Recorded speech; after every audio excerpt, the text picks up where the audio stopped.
Assalamualaikum warahmatullahi wabarakatuh. Dengan Lutfi Jawahirul Qadri. Kali ini tentang teks eksplanasi.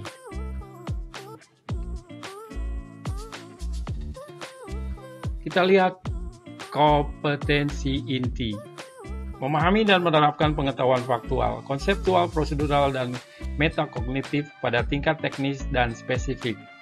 Sederhana berdasarkan rasa ingin tahunya tentang ilmu pengetahuan, teknologi, seni, dan budaya dengan wawasan kemanusiaan, kebangsaan, dan kenegaraan terkait fenomena dan kejadian tampak mata.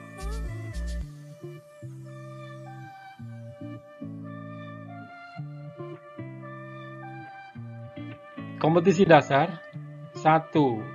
Menelaah teks eksplanasi berupa paparan kejadian suatu fenomena alam yang diperdengarkan atau dibaca. Yang kedua, menyajikan informasi dan data dalam bentuk teks eksplanasi proses terjadinya suatu fenomena secara lisan dan tulis dengan memperhatikan struktur, unsur kebahasaan atau aspek lisan. Indikator pembelajaran 1. Merinci bagian-bagian struktur teks eksplanasi. 2. Menentukan bagian identifikasi teks eksplanasi yang disajikan. 3. Menentukan variasi pola pengembangan teks eksplanasi. Indikator pembelajaran. Merencanakan penulisan teks eksplanasi. Menulis teks eksplanasi dengan memperhatikan pilihan kata, kelengkapan struktur, dan kaidah penggunaan kata kalimat, tanda baca, atau ejaan. Menyajikan secara lisan teks eksplanasi yang ditulisnya.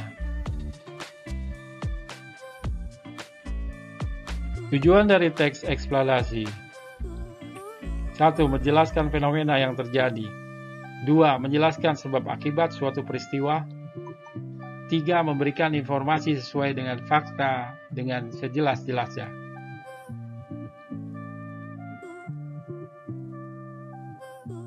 Definisi teks eksplanasi. Teks eksplanasi adalah teks yang bertujuan menjelaskan proses terjadinya suatu peristiwa baik alam, sosial, maupun budaya.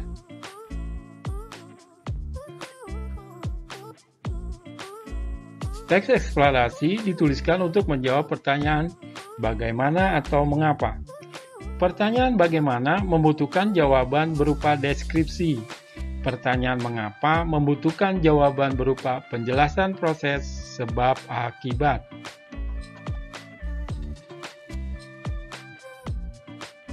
Hal-hal yang terdapat dalam teks eksplanasi. 1. Menggunakan istilah teknis seperti software dalam bidang komputer, molekul dalam bidang pengetahuan alam, anatomi dalam bidang biologi, magma dalam bidang geografi, silabus dalam bidang ilmu pendidikan, saham dalam bidang ilmu ekonomi. 2. Menggunakan kalimat-kalimat aktif dan pasif. 3. Menggunakan kalimat tanya dan kalimat berita. 4. Menjawab pertanyaan bagaimana. 5. Menjawab pertanyaan mengapa. 6. Berdasarkan hasil penelitian ilmiah. Informasi penting dalam teks eksplanasi. 1. Pokok-pokok isi informasi merupakan hal-hal penting yang terdapat di dalam sebuah teks atau bacaan yang menjadi inti informasi yang disampaikan. Berdasarkan isinya, teks eksplanasi memaparkan suatu proses atau berupa rangkaian suatu fenomena, peristiwa, atau kejadian dalam pemaparannya. Teks eksplanasi merupakan jawaban dari pertanyaan mengapa atau bagaimana. Ikhtisar isi teks eksplanasi. 1. Ide pokok. Ide pokok teks eksplanasi adalah ide atau gagasan yang menjadi pokok pengembangan paragraf yang terdapat di awal, awal dan akhir, atau menyebar di seluruh paragraf tersebut. Yang kedua, ringkasan isi teks eksplanasi adalah menyajikan suatu karangan dalam bentuk lebih singkat. Meringkas bertujuan agar pembaca mudah memahami isi suatu karangan panjang.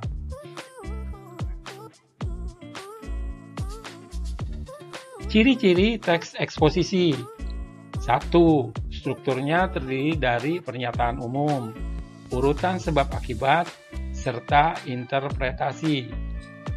2. Informasi yang dimuat dengan berdasarkan fakta atau faktual.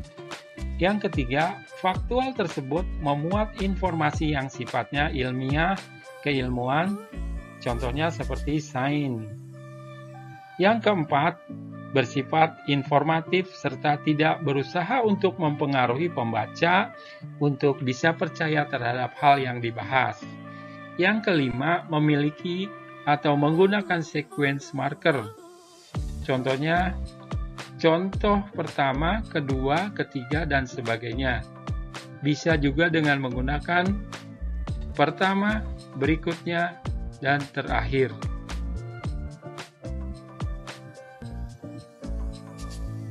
Struktur teks eksplanasi. 1. Pernyataan umum atau identifikasi fenomena. Berisi pernyataan umum tentang topik yang akan dijelaskan pada proses terjadinya atau proses keberadaannya. 2. Penjelasan. Deretan penjelasan berisi proses terjadinya atau sebab akibat atas suatu fenomena yang disajikan secara urut atau bertahap dari yang awal hingga akhir. 3. Penutup. Interpretasi atau ulasan berisi simpulan dari topik yang telah dijelaskan. Kaidah kebahasan teks eksplanasi. 1. Menggunakan konjungsi kausalitas atau kata hubung sebab akibat. Yang kedua, menggunakan kata benda yang merujuk pada fenomena. Yang ketiga, menggunakan konjungsi kronologis. Yang keempat, menggunakan kata istilah sesuai dengan topik. Pola pengembangan teks eksplanasi. 1. Pola pengembangan kronologis atau urutan waktu. Langkah-langkahnya. 1. Mengetahui perincian secara menyeluruh. Membagi suatu peristiwa menurut tahapan kejadian. 3. Menjelaskan setiap urutan peristiwa secara tegas sehingga dapat terlihat seluruh urutan peristiwa yang jelas. Yang kedua, pola pengembangan kausalitas atau sebab akibat. Merupakan pola dengan mengedepankan hubungan sebab akibat atas sebuah fenomena. Langkah-langkah penyusunan teks eksplanasi. 1. Menentukan topik. 2. Mengumpulkan referensi. 3. Menyusun kerangka teks. 4. Mengembangkan kerangka karangan. 5. Menulis lengkap sesuai struktur teks eksplanasi.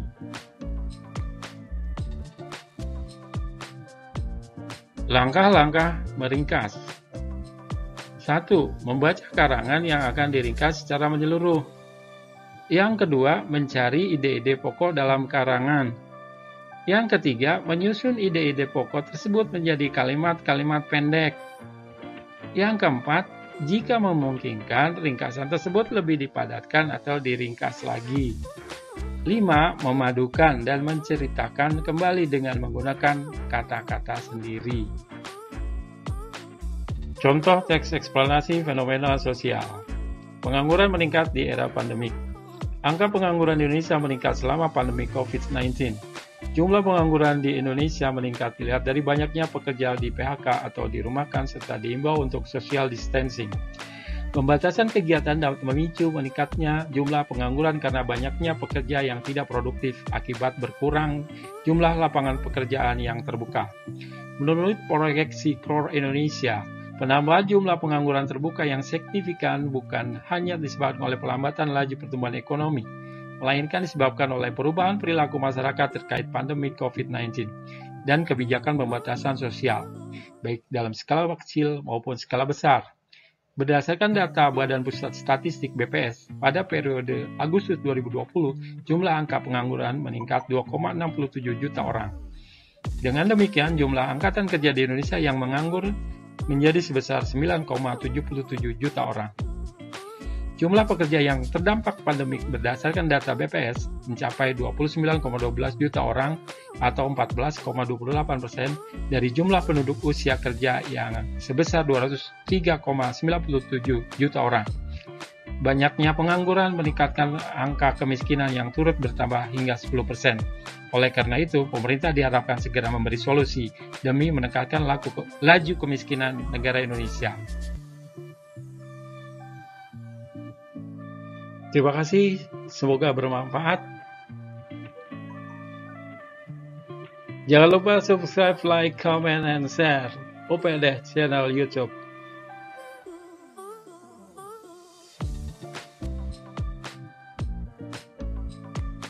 Assalamualaikum warahmatullahi wabarakatuh.